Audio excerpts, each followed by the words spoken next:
अभी मिर्ज़ा जेलमी का एक छोटा टिकटॉक पे शॉर्ट क्लिप चला, तो उसका उन्वान था कि अली जैसा तो है ही कोई नहीं, बनु उमैया शाह ही कोई नहीं। क्या? अली जैसा है कोई नहीं, बनु उमैया शाह कोई नहीं। हम कहते हैं मिर्ज़ा जेलमी का ये जुमला अली जैसा है कोई नहीं, इसका मतलब क्या है?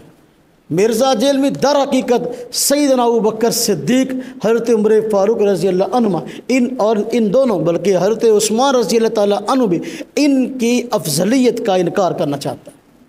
ये जुमला अली जैसा है कोई नहीं, इसका मतलब ये है अबू बकर सिद्दीक़ रज़ी अल्लाह अन्हु हज़रत अली के मकाम तक नहीं पहुँचते, हज़रत उमर रज़ी अल्लाह अन्हु हज़रत अली के मकाम को नहीं पहुँचते, हज़रत उस्मान रज़ी अल्लाह अन्हु हज़रत अली के मकाम को नहीं पहुँचते।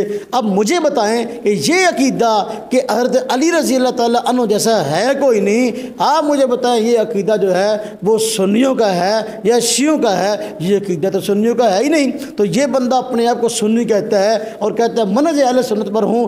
कभी ये मनहज अहले सुन्नत पर नहीं है, बल्कि ये छुपा हुआ राफ़िज़ियों का एजेंट है। और ये जुमले इसके ये बात बताते हैं कि ये बंदा अहले सुन्नत वल जमात से ताल्लुक़ नहीं रखता, बल्कि रवाफ़िज़ का तर्जुमान है।